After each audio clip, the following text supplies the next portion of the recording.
What's going on, everyone? It's Badger. Make sure to like and sub, and let's get into this one. Alan Ing. Alan Ing at Film Threat, our pal Al on Twitter, he has been doing some real journalism. Film Threat has been getting a lot of emails and correspondence, both anonymous and regular, of people that work at Pixar and that work in Disney in general, at just how bad it's gotten over there. Why the decline? Why the change and refocus? Why the push of agenda? It's all coming out. It's been targeted. It started with that letter from the white writer from the WGA that talked about in 2019 how everything started to be about what can we bring to the table, and you can't write a story unless you are that group. And here we have part two of the Disney Files. Alan Ning exposing exactly what was going on at Pixar and why some of these first flops, starting with Raya and the Last Dragon, happened. As exposed in part one of the D Files, the removal of John Lasseter was never about removing a bad man, but more that his personal demons were used as an excuse and weapon to remove him from creative power at the Walt Disney Company. The next step should have been replacing Lasseter with someone equally talented as him. Instead, the sinister forces within Disney saw his firing as a chance to initiate Disney's Great Reset. If there was ever a time to radically change Disney from the inside, that time was now. With Lasseter out of the way, he was replaced at Disney Animation by Jennifer Lee and Pete Docter at Pixar. Lee was the writer and co director of the smash hit Frozen. Docter had been a creative force at Pixar for years, directing Up, Inside Out, and Monsters Inc., all very popular, yes. At the outset, the choices appeared solid. Still, in the case of Disney Animation, radical changes needed to be made in the racial and gender makeup of its leadership and creative process. This change began rather with Raya and the Last Dragon.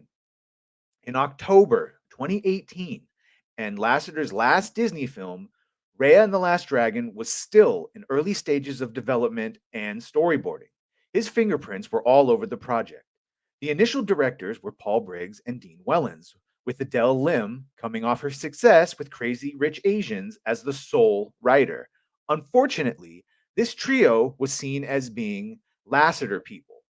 Briggs and Wellens needed to go as they didn't fit the correct demographic, meaning they were white and male, or maybe they were Lasseter loyalists, he says here, to tell Raya's story properly. Rumor has it that Lee was gunning for Briggs and Wellens by foisting impossible tasks on them to get them either fired or, better yet, force them to quit.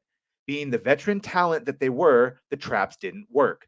Briggs was demoted to co director, and Wellens was given a Disney Plus series to direct. Disney did have a diversity problem with animation, promoting Jennifer Lee to recruit new talent from the outside. Lee brought in Carlos Lopez Estrada to direct. The Mexican American, not Southeast Asian director, was coming off of his DGA nomination for his first feature, Blind Spotting. Before that, Estrada was an experimental theater director who worked his way into directing music videos and commercials. So it sounds like, what the hell was he doing directing an animated film? Here we all continue to the next page. Estrada was the emerging director needed to bring a fresh perspective to Disney animation. The problem is that directing animation is different from directing live action features. His inexperience quickly showed, and veteran director Don Hall was brought in to give the fresh face on the job training. Raya and the Last Dragon was Estrada's first and last Disney project, as he would return to directing music videos. The other curious move by Jennifer Lee had to do with writer Adele Lim. I'm just speculating here, but was Lim now being targeted by Lee because she was a Lasseter hire? What was the reason for bringing in a second writer? Lim was now forced to share writer credit with Lee's new recruit, Cree Noon, excuse me, whose credits to this point were a handful of television episodes as a writer, but mostly staff writer credits.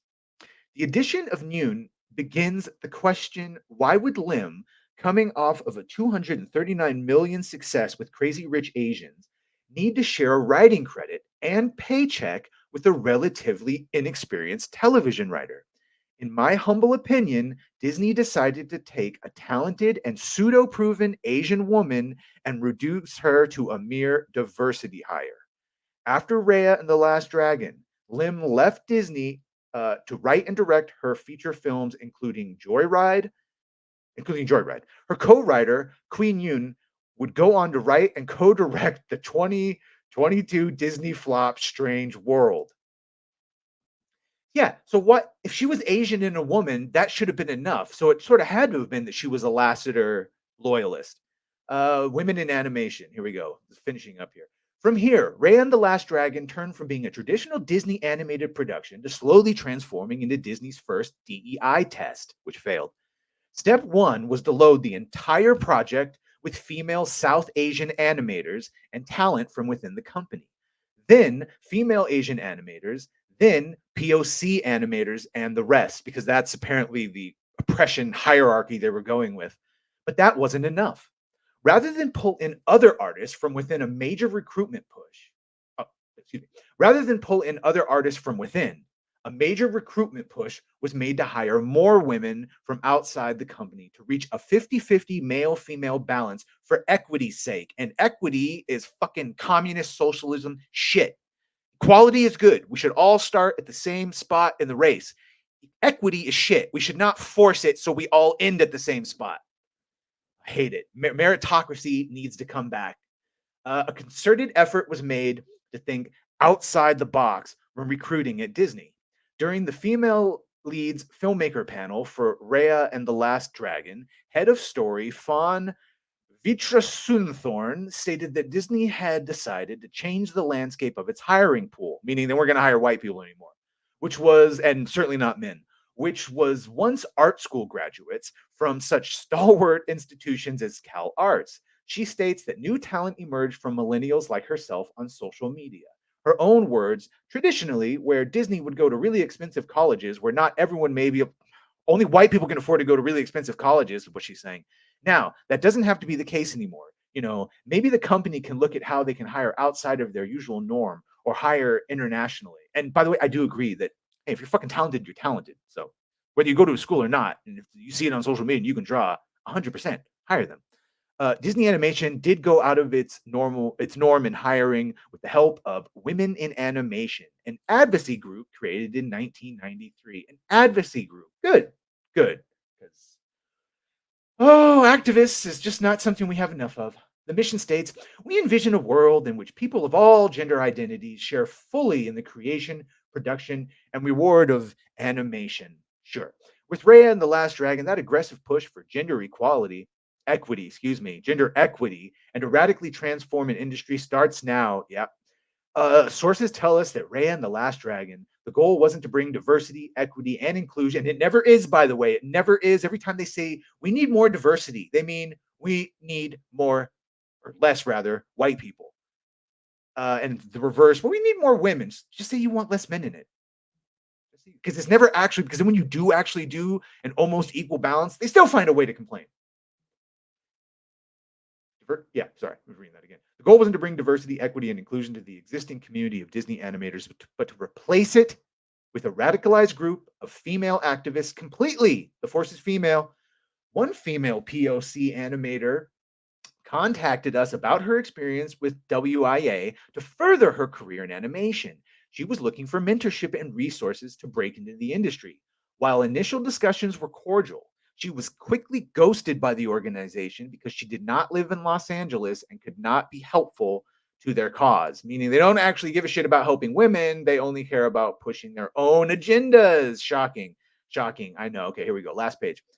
Our source also tells us that once she expressed concerns about the mission of WIA, she found herself blacklisted from the industry, a prevalent story that they have heard, and felt that WIA and similar organizations had become the gatekeepers. You know what they accuse us of doing?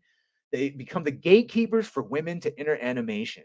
It's not enough as an animator to be talented female person of color. You have to be you have to pass their social credit score. You have to pay your dues by spewing their ideology. There's always a goalpost. Another example of this new activist culture is in the formation of a segregated women's community that meets regularly to pitch ideas, network, vent, and look at story room strategies, listen to guest speakers, and empower each other to take on leadership roles. Many of these sessions are sponsored by WIA and strictly for female identifying and non binary people. Can you imagine going into a creative meeting knowing that half the room has already made all the decisions beforehand? These meetings are literal war rooms. As so-called creative sessions are now considered battlefields. Now imagine if you disagreed with one of their ideas. Shots fired. I'm sure there's a large bag of iss nearby to hurl your way. Right. Any questioning is just, oh, you're racist, sexist. People with talent. Truth be told, Raya and the Last Dragon was a success considering it came out during the pandemic, garnering positive reviews and Best Animated Feature nominations during award season. Its success likely happened because there was still a presence of veteran talent who found a way to make, and I don't think it was successful because if you go back, maybe on paper it was a success, but if you ask anyone about the Raya and the Last Dragon, yeah, you'll soon see that as veteran talent began to move on to new and better opportunities and enjoyable work environments, which is the part three, they're going to talk about how horrible the work environment is. The quality of Disney animation would begin a slow yet steady descent toward downward with Wish, which quite frankly was the impetus for this entire series. How did we get here? The industry of animation and art is broad, and the idea of 50-50 equity between men and women is both admirable and achievable. But is it necessary, Alan? Is it necessary? How about 50-50 between just talented people? The problem is that culturally, the animation industry has been dominated by men since its inception over a century ago.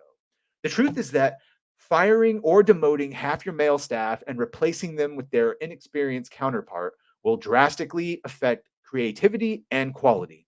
More importantly, diversity and equity should be the in game goal in animation, as with any animation in American industry. Incorporating a wide range of underrepresented voices is necessary to foster a diverse spectrum of perspectives. The problem is that those leading this DEI movement foster a dominant, over-empowering voice that insists on having its way, resorting to aggressive and bullying tactics to stifle any form of dissent or critique. This approach undermines the very definition and essence of diversity, turning what should be rich, multifaceted, multifaceted dialogue into a one sided bully pulpit that silences valuable contributions. The missions of DEI is not equality, it's revenge. Yes, and that's what we've been saying for a long time. You don't want equality, you want revenge. You want to be quote unquote on top. You want to be the massa. You want to be the master race. You want us all to bow and scrub and feel what it's like, even though the vast majority, right, the vast majority, all of us, no one had a choice in what skin color they were born to. And if you did, let me know that fucking life hack. If you know the codes for the simulation. But as far as I know, no one chose to be born into their skin color or their gender. And so you are blaming us for history that is not us. It's the most ridiculous shit. Conclusion. The next D Files, I will show you how Disney animation has become a toxic environment where cast members are constantly walking on eggshells in fear of HR, and how creativity and technical excellence have been slowly dying over the years. What would Walt think? He's spinning in his grave like a turbine. In the words of a high-level Disney executive, fuck Walt. Yeah, well, they don't like the companies they work for. They don't like America. And just going back to what he said about the people pushing this DEI movement are the ones that are ruining it. Uh, no one has done more damage to anti-racism or transgenderism or gay than the fucking activists for that. You have actively turned people homophobic. You've pushed it so hard. You've actively made people hate you and get so tired of it that once tolerant people that were open are now like, fuck you, we don't even want to hear about it anymore. You did that. You did that 100%. You regressed all the progress that a will and a grace made. So that now when fucking someone sees a gay person, they go, oh, here we go. Here we go. You know, it just happened with the Indiana Jones trailer with behind the scenes, the narrative director, of course, he's got a stereotypical woke haircut and he's got the gay pride pin, the gay pride. And I hate the fact that my first thing is, oh, here we go. This guy's going to fill it with agenda because as we've seen, that's why they're hired. Maybe he really likes Indiana Jones. Maybe he really does. Yeah, being gay is important to him. It's why he wears all the flair. But maybe he really likes Indiana Jones and he's actually excited to make an Indiana Jones game for everyone. He really meant it. You fucks, you activists have ruined it. So we can't take anyone at face value. We just assume that everyone is an activist because look, most of you are. And most of you, like he says, it's not about equality, it's about revenge. So if you want equality and DEI, but you understand that the way it's being done is horrible and actively regressing your movement, start speaking up. Start speaking up and stop fucking co-signing every time they dismiss us as an ist and an ism. Because you're not doing anyone any favors. Least of all your own people. Let me know what you think of it. Did you make it this far? Probably just rat and creativity's vanguard. What's up, boys? Let's keep going. Please, if you did, like, share, and subscribe. If you've done that, thank you. If you're going to do that, thank you. We'll see you on the next one.